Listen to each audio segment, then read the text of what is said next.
You know, about harvest, because my story is practically somebody that would fit the harvest model, because and you know, and here I am, a judge, but I went through a lot because we didn't have those type of programs or facilities back in the day, and it's good. Yeah. Because contemporary schools don't offer those type of programs or resources. I was raised in Somerton. My parents worked the fields all their life. My dad was a foreman for the citrus, and my mom was a homemaker, and she would help out. And it was strange because at the time we didn't have much. I used to see, I was the Arizona Highway Patrol pass by, and they would stop at the local store, and you would see these officers get out of their vehicles, you know, all nice and spiffy and all that. And to me, I was like, wow, that was a dream. What we want is that generations that come be better than us. And that's not ideal for a young kid to look at a future and says, you know what, this is all I can do. Yeah. But that's what I grew up with. Yeah. So I remember I had a teacher, Mr. Logan, and I'll never forget him, and probably if I see him right now, I'll thank him. And he basically asked the students in the class, and I think I was in like in 5th grade or so, and he says, you know, who plans on going to college? I raised my hand, because I wanted to go to college. And he says, you know, only 1% of the Hispanics will reach college level. I took it as a challenge, and I'm like, really? Well, I want to be that 1%, and I kept that. You want it, you got to suck it up. And you know, when I talk to kids, I said, you know, that's the thing. You know, this is a great country. It's the American dream, but it's for those who are willing to go and chase that dream. And if you don't, it's not going to come and knock on your door and says, hey, I'm here. No, you got to go out there and get it. It's entirely up to you whether you're going to go out there and you're going to make a name for yourself. So I had to make a decision. You know, do I really want to succeed? Do I really want this high school diploma? And I did.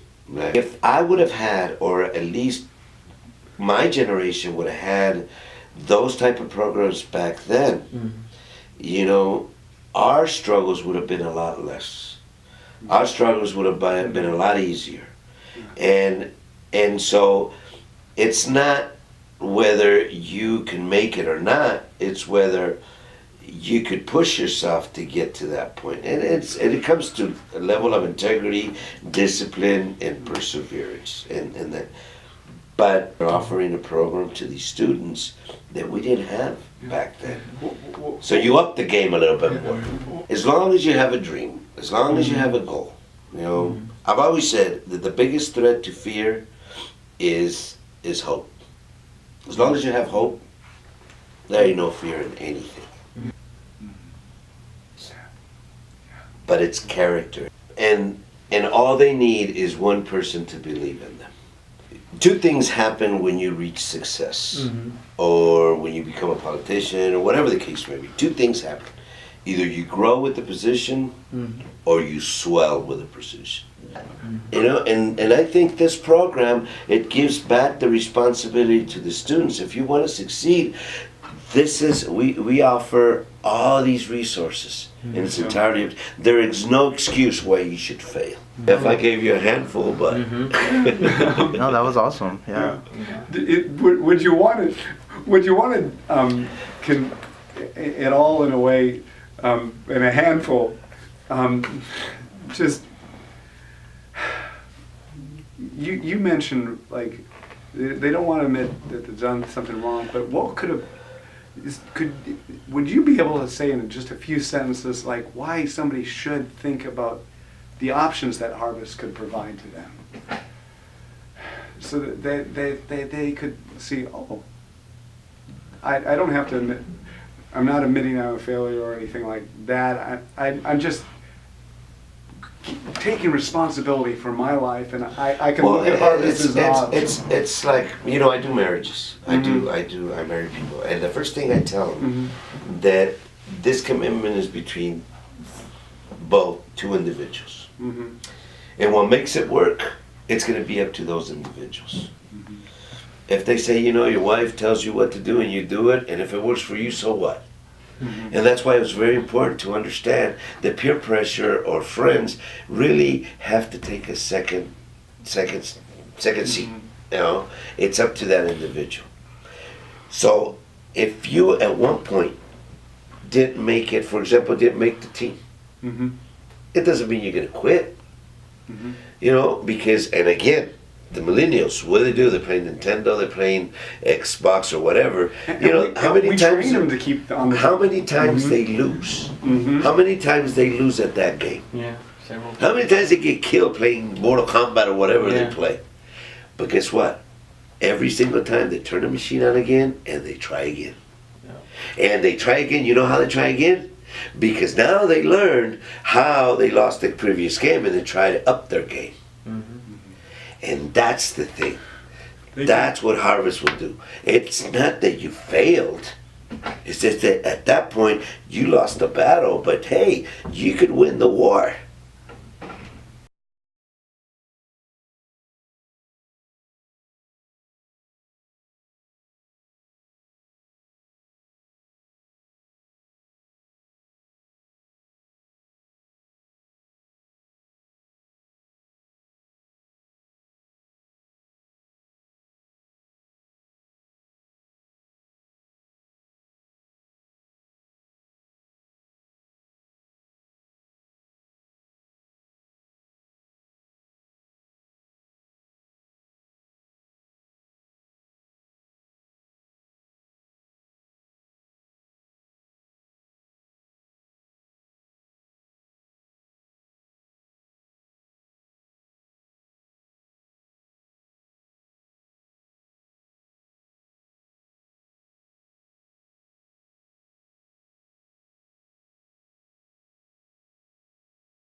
necessarily work for San Luis.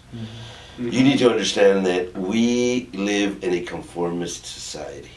That means if it doesn't affect me now, I'm not even going to worry about it. That's the honest to God truth. Unless it becomes your problem, then okay. We're very conservative to a certain degree, and so because of that, and not only that, the culture in itself is a very proud culture. What that means is that they're not going to ask help because they just.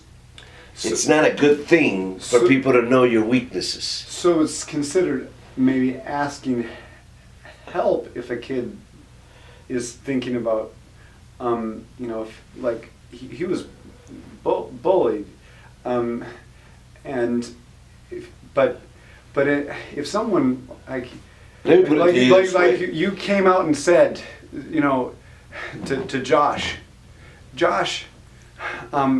you have the opportunity to go to someplace like Harvest, and you can do something with your life.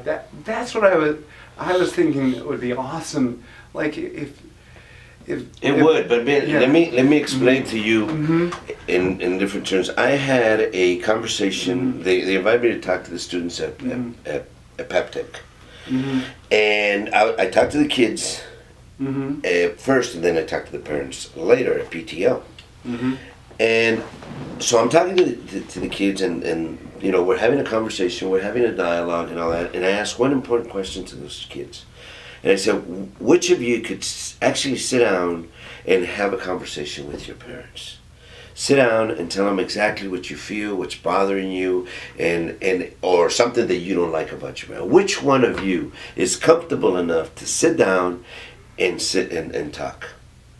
Not a single one raised their hands. I had the parents in the evening, and the students were there. And I said, and I posed the same question to the parents. And I told them, and you know what? And when I asked your kids about that, not a single one raised their hand. Can you raise your hand? And not a single parent raised your hand. So what does that tell you? That even though they live in the same home, there's no communication. There's no communication. There's no communication in where, as friends or as and there's not. And that's the thing with our culture. And this parental involvement, that's why Harvest is so awesome, is because they're implementing these new technologies like these the Dojo app, that they're fostering these conversations.